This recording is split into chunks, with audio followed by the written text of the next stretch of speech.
It's okay, you can admit it.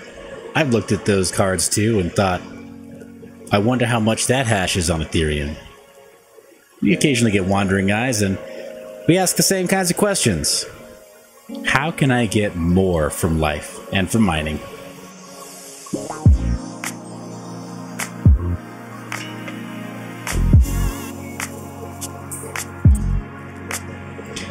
Welcome back, my name is Seth Estrada, and if you're watching this video, you're probably on my YouTube channel, Seth Estrada. Now today, the question is, can we get a passively cooled card that goes into a workstation to mine profitably? And the card that we're using is the AMD FirePro S9100 server GPU. Now, it is very much a workstation class or a server class card. You look at it, there's no fan on the heatsink, and there is a published spec for how much airflow you have to get across the heatsink. So there's quite a bit that needs to be done to make this work. In the meantime, it promises quite a bit of performance. 12 gigs of memory, 2 teraflops peak double precision floating point performance, and almost 4.5 teraflops single precision performance. So for mining, this looks really good. And the memory interface, 512-bit. So you know you got really great ability to mine profitably. So let's jump right in. As you can see right here, the setup that I have is something of a Frankenstein. I'm going to move this move this camera down so you can see just a little bit better what it is that I've done here. Whoa! So you're staring right down the barrel of a large 355 CFM fan, and there's a case that I've custom built. I mean, I say custom built, realistically it's just a few pieces of plywood and then some acrylic and some duct tape and then foam in the back to plug in any gaps where airflow is coming through but it's not flowing over the heat sinks. Now, why would I do that? It's just because airflow is airflow is airflow is airflow. It doesn't really matter where you have that air source coming from, where you have the fan source coming from, as long as air is flowing. You look at all the videos of the Genesis mining walkthroughs, and the entire building is a negative pressure room, assisting with the airflow that's going over each one of the mining rigs. So as long as you have enough airflow, airside economy is enough to get you mining, get you in the game. So again, let's go on back here. I hope you will forgive the lower title crawl there.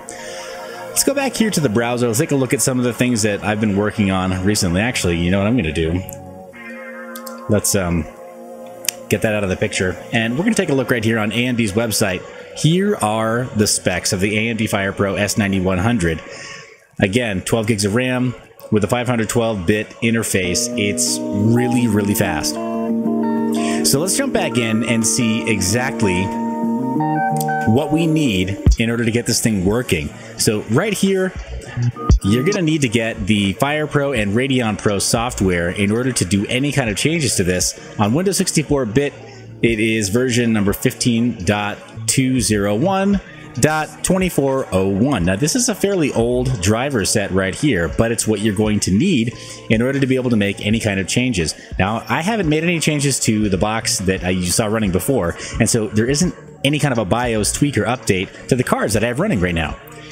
And right here, if you're on Linux, you have some options. Actually, you have some slightly more updated options, which is precisely why I think we're having some joy with mining these cards today. And that's because the older drivers, 2 years old now, almost 2 years old now, they work, sure, but the newer drivers, they were literally released like yesterday or last couple of days.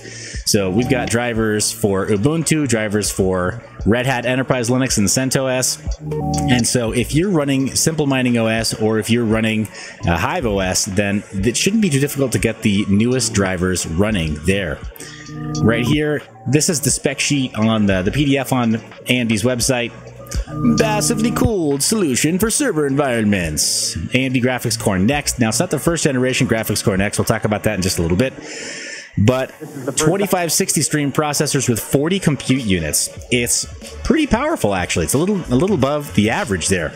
And if you had to liken it to a desktop counterpart, it would be something close to the R9 390, a very high performing card. If you remember what it was like to mine on the R9 390, there are some people getting 32, 34, and even 36 mega hashes per second stable on air. They're not doing any kind of engineering, liquid, or water cooling at all.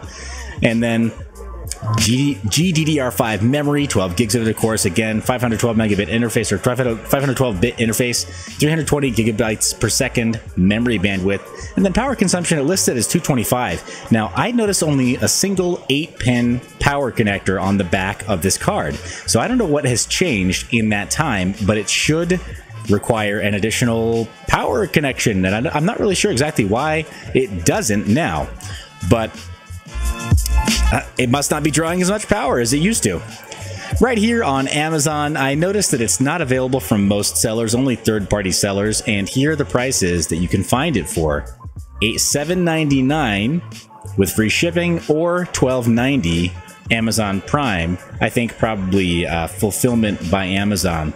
That's by TBR Trade LLC and Best Buy Bay. No relation to Best Buy, obviously, but these are the companies that are selling this card today. Now, would I pay $800 for this card? I don't think so, but that's what it sells for, brand new.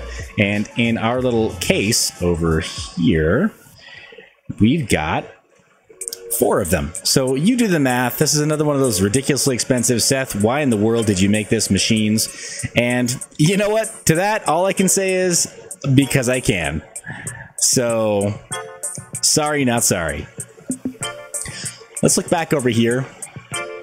I had no joy with Hive OS. It didn't even boot or recognize these cards. But with Simple Mining, pop over here, you can see, ta-da!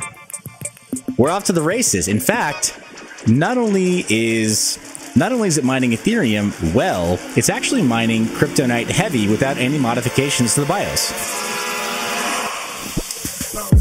How did that work? I don't even know. I'm not even sure exactly how that works. I'm not even sure exactly why the drivers seem to work just fine. Several other R9 series processors, R9 series GPUs, don't mine CryptoNick without, or NeoScript without some modification. And so this, I don't know why I was shocked by this, but I am shocked by this, and they're getting better than 650 hashes per second. They're getting on average about 660 hashes per second, which tells me it is performing at about the level of an R9 390. Definitely better than an R9 380. Let's go to what to mine, and this is the profile that I set up for this card. Go back over to Simple Mining, and while we're looking at that, what I'm going to do is reassign this group. And we're going to go from the, I'm mining BBS coin there, and I'm going to go back over to Ethereum. We're just going to use Claymore for that.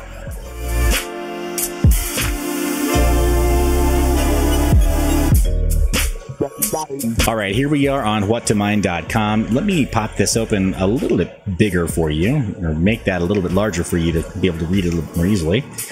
And right here, you can see that the 5, 16, 12 numbers, of course, don't apply. I believe it's possible that for both that and 16 or X16R, either it's impossible to calculate what the total cycle hash rate will be, or it's just possible that one or more of the algorithms that should be used by these cards just isn't available. And I started with the R9 380 numbers as my baseline and then built it up from there. When I get this thing back up and running, there we go.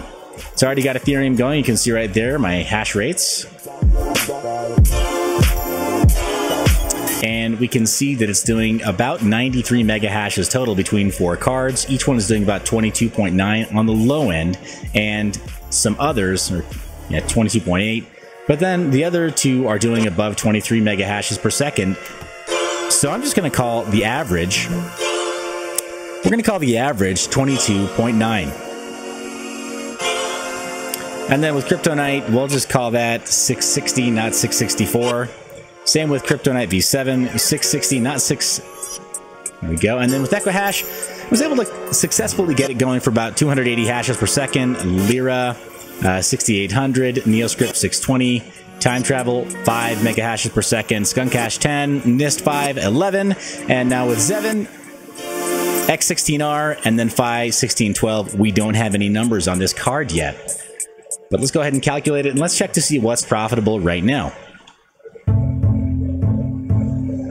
Okay, looks like Ethereum's at the top of the stack still. Not a shocker, right? 133 per day with power consumption of bringing the profit down to just under $1. And let's see if anything else is close to $1. Not quite. Okay, I think the nearest neighbor from another algorithm would probably be Zencash, maybe. Or, actually Monero is a little bit higher than Zencash right now. Zcash, where are you? Okay, Zcash is there. Bitcoin Gold, not far behind. And then nice hash for Equihash is quite a bit behind. That's really lagging, in my opinion, based on where everything else is.